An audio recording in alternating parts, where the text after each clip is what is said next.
ಅಭಿವೃದ್ಧಿ ಕೆಲಸಗಳು ಅಷ್ಟೇ ಅಲ್ಲ, ಬರೀ ಇಂಡಿ ಕ್ಷೇತ್ರ ಅಷ್ಟೇ ಅಲ್ಲ, ಬರೀ ನಾಗಠಾಣ ಕ್ಷೇತ್ರ ಅಷ್ಟೇ ಅಲ್ಲ, ಬಿಜಾಪುರ ಜಿಲ್ಲೆ ಅಷ್ಟೇ ಅಲ್ಲ, ಇಡೀ ರಾಜ್ಯದಲ್ಲಿರ್ತಕ್ಕಂಥ ಎಲ್ಲ ಕ್ಷೇತ್ರಗಳಲ್ಲೂ ಕೂಡ 224 ಕ್ಷೇತ್ರಗಳಲ್ಲೂ ಕೂಡ ಅಭಿವೃದ್ಧಿ ಕೆಲಸಗಳನ್ನು ನಾವು ಮಾಡ್ತಾ ಇದ್ದೇವೆ.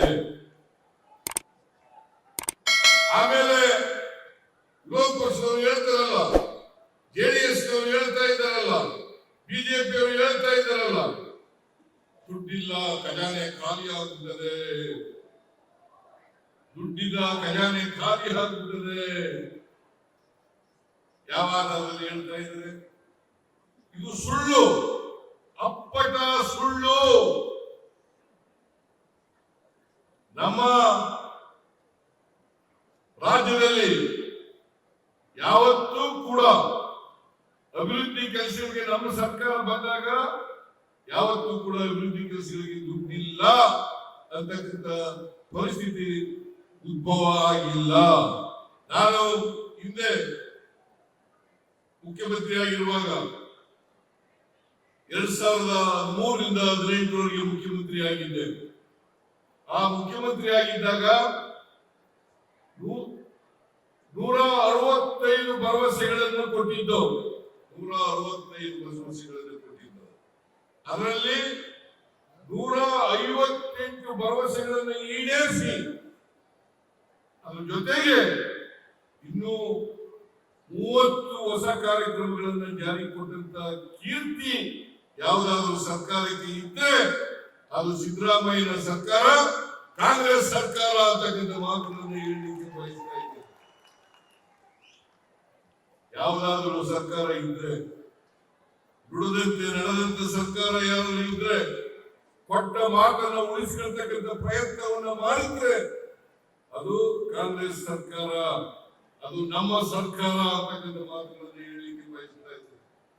ಈ ಸಾರಿ 593 ಭರವಸೆಗಳನ್ನು ಕೊಟ್ಟಿದ್ದವು, 593 ಭರವಸೆಗಳನ್ನು ಕೊಟ್ಟಿದ್ದವು. ಈಗಾಗಲೇ ನಾವು 2 ವರ್ಷದಲ್ಲಿ 242 ಭರವಸೆಗಳನ್ನು ಈಡೇರಿಸಿದ್ದೇವೆ. 242 ಭರವಸೆಗಳನ್ನು ಈಡೇರಿಸಿದ್ದೇವೆ. ಅದೇ ಭಾರತೀಯ ಜನತಾ ಪಕ್ಷದವರು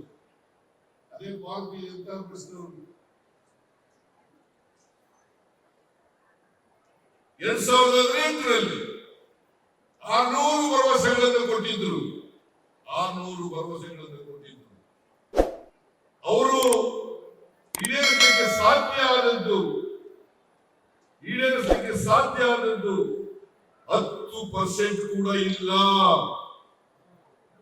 10% ಕೂಡ ಇಲ್ಲ. ಅವರು ನಮ್ಮ ಮೇಲೆ ಹೇಳ್ತಾ ಇದ್ದಾರೆ. ನಾನು ಹೇಳ್ತಿದ್ದೆ, ಯಾರು ಬಹುಶಃ ಪಾಂಡೆ ಹೇಳೋದೇನೋ ಗೊತ್ತಿಲ್ಲ, 1,02,000 ಕೋಟಿ ರೂಪಾಯಿಗಳು ಬಾಕಿ ಹಣ ಇಲ್ಲದೆ ಕೆಲಸ ಮಾಡಿ ಬಿಟ್ಟಿದ್ದು, ಅದನ್ನೆಲ್ಲ ನಾವು ತೀರಿಸಬೇಕಾಗುತ್ತೆ.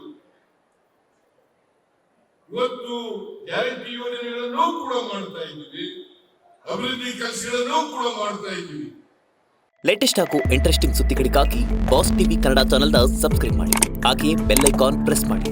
ಇದರ ಜೊತೆಗೆ ಫೇಸ್ಬುಕ್, ಇನ್ಸ್ಟಾಗ್ರಾಮ್, ಎಕ್ಸ್ ನಲ್ಲೂ ಮಿಸ್ ಮಾಡದೆ ಫಾಲೋ ಮಾಡಿ.